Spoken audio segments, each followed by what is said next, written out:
இயேசு கிறிஸ்துவின் நாமத்தினாலே உங்கள் அனைவருக்கும் என்னுடைய அன்பின் வாழ்த்துணையும் வணக்கத்தையும் தெரிவித்துக் கொள்கிறேன். இந்த நாட்களிலும் கூட ஆண்டவராகிய இயேசு கிறிஸ்து 2000 ஆண்டுகளுக்கு முன்பாக சிலுவையிலே முன்மொழிந்த 7 வார்த்தைகளில் 5வது வார்த்தையாகிய தாகமாய் இருக்கிறேன் என்ற வார்த்தையின் பிரகாரமாக அதற்கு ஆதாரமாக எடுத்துக்கொண்ட வேத வசனமானது யோவான் எழுதின சுவிசேஷம் 19ஆம் அதிகாரம் 28, 29ஆம் வசனத்தை யாராவது ஒருவர் வாசிக்க கேட்போம்.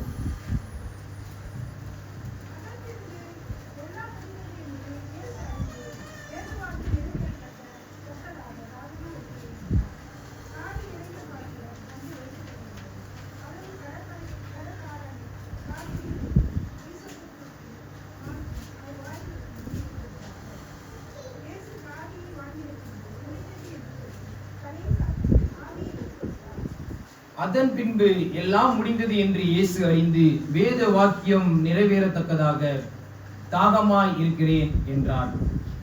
இந்த நாட்களிலும் கூட நாம் 2000 ஆண்டுகளுக்கு முன்பாக சிலுவை மரணம் என்பது ஒரு இழிவான மரணமாக காணப்பட்டது. ரோம பேரரசர்கள் தங்களுடைய குடிமக்களுக்கு இப்படிப்பட்ட மரணத்தை வழங்க மாட்டார்கள். அதாவது ரோமர்கள் அல்லாதவர்களுக்கு இப்படிப்பட்ட மரணத்தை, அதாவது கள்ளர்கள், கொள்ளைக்காரர்கள், கொலைகாரர்கள் என்று சொல்லுகிறவர்களை அந்த நாட்களிலே சிலுவையிலே ஒப்பு கொடுப்பார்கள். அதன் முன்பாக அவர்களுடைய பலன்களை எல்லாம் அவர்கள் இழக்கும்படியாக செய்வார்கள் என்று வேத வல்லுநர்கள் இப்படியாக கூறுகிறார்கள். அன்று சிலுவையிலே அறையுண்டவர்கள் அந்த வேதனையை மறப்பதற்கு அந்த கடற்காளானை கொடுத்தார்கள் என்று நாம் பார்க்கிறோம். அதே போலத்தான் இயேசுவுக்கும் அந்த வலி வேதனையை மறப்பதற்கு ஆண்டவராகிய இயேசு கிறிஸ்துவுக்கும் அந்த காளானை குடிக்க கொடுக்கிறார்கள். மார்க் எழுதின சுவிசேஷம் 15ஆம் அதிகாரம் 23ஆம் வசனத்திலே அவர் கசப்பு கலந்த காடியை, வெள்ளை போலம் கலந்த காடி அவர்களுக்கு குடிக்க கொடுக்கிறார்கள். இயேசுவோ அதை வாங்க மனதில்லாதிருந்தார் என்று சொல்லப்படுகிறது.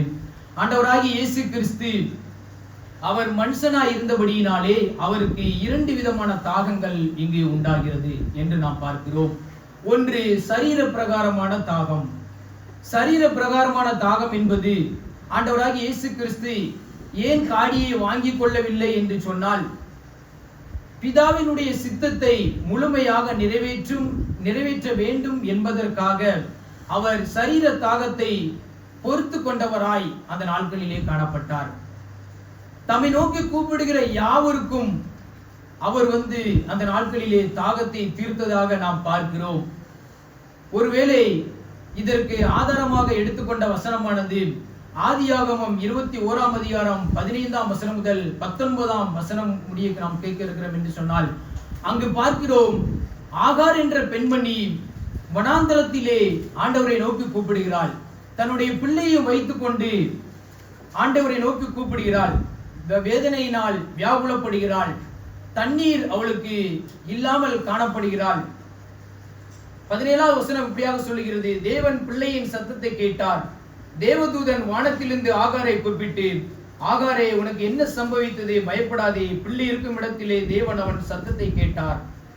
இப்படியாக நாம் பார்க்கிறோம். அந்த வனாந்தரத்திலே ஆண்டவர் தண்ணீர் இல்லாமல் தவிக்கும் பொழுது அந்த ஆகாருக்கு ஆண்டவராகிய இயேசு கிறிஸ்து அந்த பிள்ளை, தாயும் பிள்ளையும் சாகிற தருணத்தை ஆண்டவர் பார்க்கும் பொழுது இப்படியாக ஒரு காரியம் காணப்படுகிறது.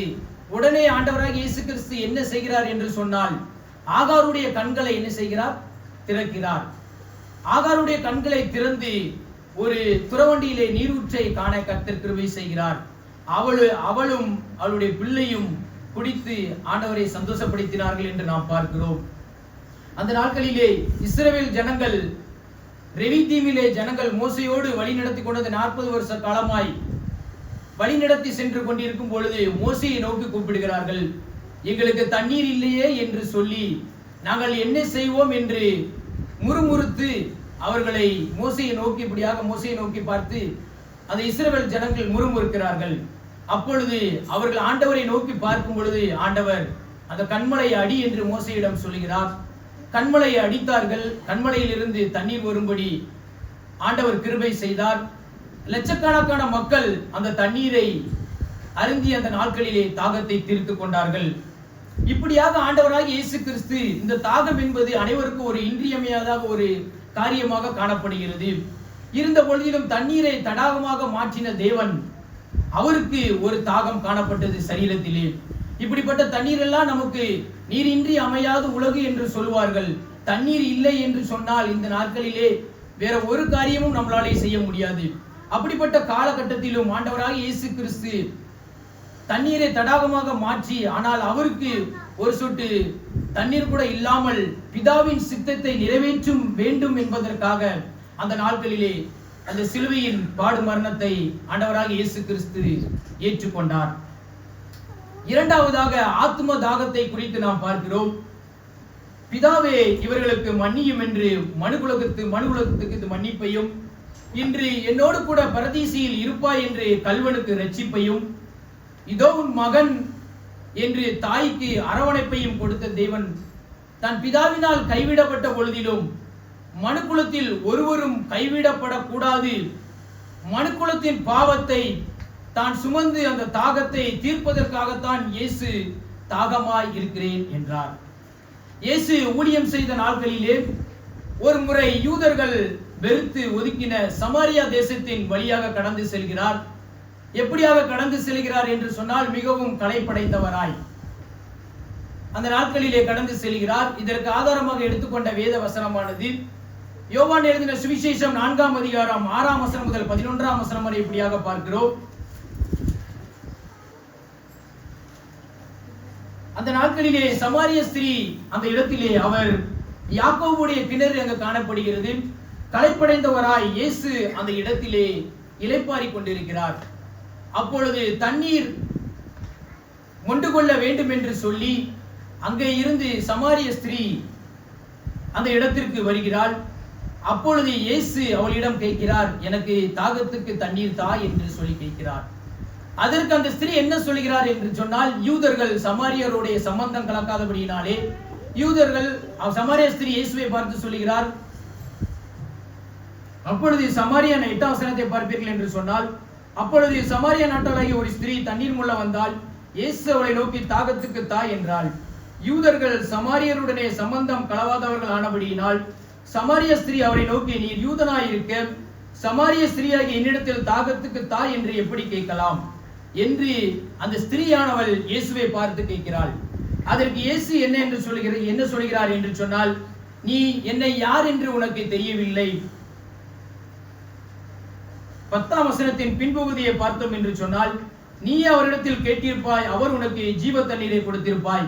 நீ என்னை யார் என்று அறிந்திருந்தாய் என்று சொன்னால், முதலாவதாகவே நீ என்னிடத்தில் கேட்டிருப்பாய், நானோ உனக்கு என்ன தண்ணீரை கொடுத்திருப்பேன்? ஜீவ தண்ணீரை கொடுத்திருப்பேன் என்று இயேசு கிறிஸ்து அந்த நாட்களிலே அந்த ஸ்திரியை பார்த்து சொல்லுகிறார். அதற்கு அந்த ஸ்திரீ அந்த நாட்களிலே அந்த ஸ்திரியை பார்த்து சொல்லுகிறவர்களாக மாத்திரம் அல்ல, இயேசு கிறிஸ்து அவளுடைய பாவ வாழ்க்கையின் நிலையையும் சுட்டி காட்டுகிறவராக காணப்படுகிறார். அந்த ஸ்திரியின் வாழ்க்கை நிலையை சுட்டி காட்டினார்.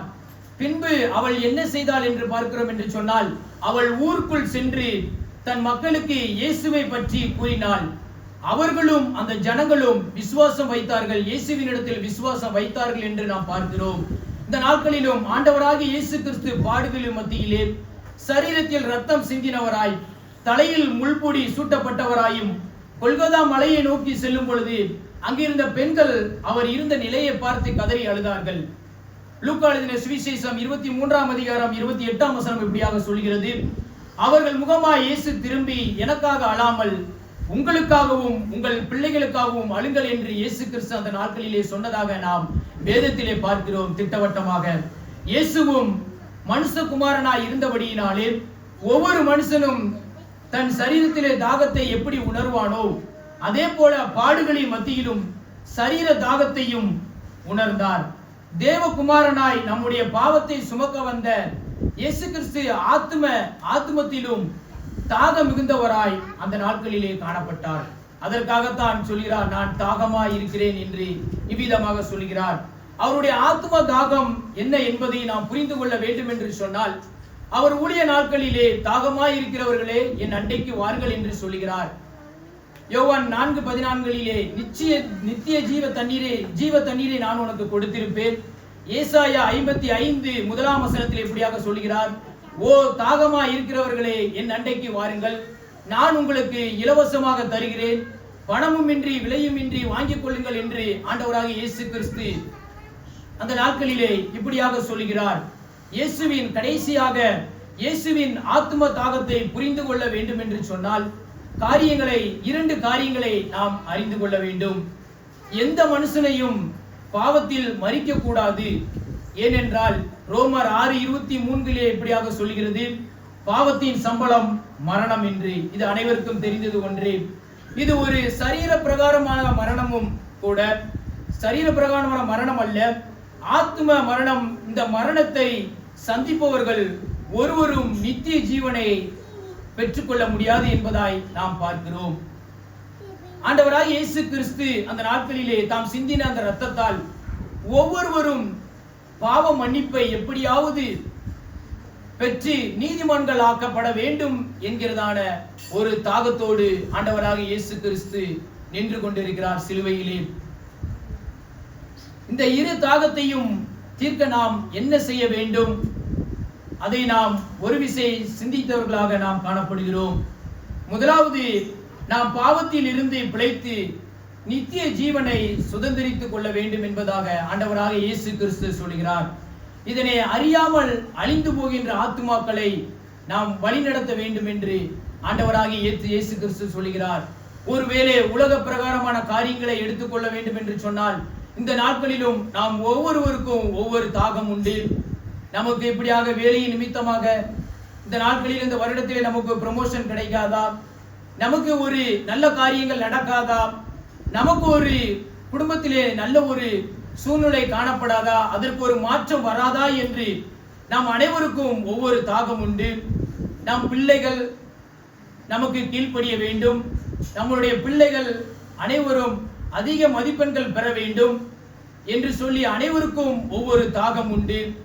இந்த நாட்களிலும் கூட ஆண்டவராகிய இயேசு கிறிஸ்து, இந்த கடைசி நாட்களிலும் ஆண்டவராகிய இயேசு கிறிஸ்து இப்படியாக சொல்கிறார், நித்திய ஜீவனை நாம் சுதந்திரித்துக் கொள்ள வேண்டும் என்று சொன்னால் அந்த பணமுமின்றி விலையுமின்றி கொடுக்கப்படுகிறதான அந்த நித்திய ஜீவனை ஆண்டவராகிய இயேசு கிறிஸ்துவை நாம் தன்மையாக தரித்துக் கொள்ளும் போது, அவரிடத்தில் அன்பு கூறும் பொழுது இப்படியாக சொல்கிறார், நீ தேடினால் அவர் உனக்கு என்ன செய்வார்? தென்படுவார்.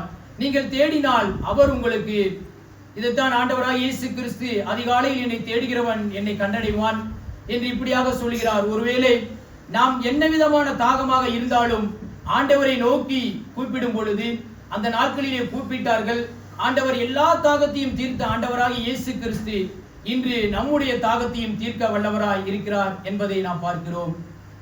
தேவன் தாமே இந்த வார்த்தைகளை ஆசீர்வதிப்பாராக. தலைகளை தாழ்த்தி ஜெபிப்போம். எங்களை நேசிக்கிறதான அன்பின் பரலோக தகப்பனே, அப்பா சோதரிக்கிற தகப்பனே, எங்களுக்காக தகப்பனே, நீர் ஏசப்பா அந்த நாட்களிலே சிலுவையிலே தாகமாய் இருக்கிறேன் என்று ஏசப்பா சோதரிக்கிற தகப்பனே, ஏசப்பா நீங்க சிலுவையிலே தொங்கின வண்ணமாக நீர் நின்று கொண்டு இருந்தீர் தகப்பனே. ஆனாலும் தகப்பனே, நாங்கள் ஆத்தும மீட்பை நாங்கள் எப்படி பெற்றுக்கொள்ள வேண்டும் என்கிறதான அப்பா இந்த நாட்களிலும் இப்படிப்பட்ட தகப்பனை வசனத்தை நீர் எங்கள் மூலியமாக அப்பா சோதரிக்கிற தகப்பனை பேசினீங்களே, உமக்கு நன்றி செலுத்துகிறோம். அப்பா சோதரிக்கிற தகப்பனை மீதியான வேளையிலும் நீர் எங்களோடு கூட நீர் இடைபடும், எங்களோடு கூட தொடர்ந்து பேசும், நாங்கள் அதன்படி செய்கிறவர்களாக நீர் எங்களை மாற்றும், ஆசீர்வதியும் பலப்படுத்தும். இயேசு கிறிஸ்துவின் நாமத்தில் ஜெபிக்கிறோம் எங்கள் ஜீவனுள்ள நல்ல தகப்பனே, ஆமென்.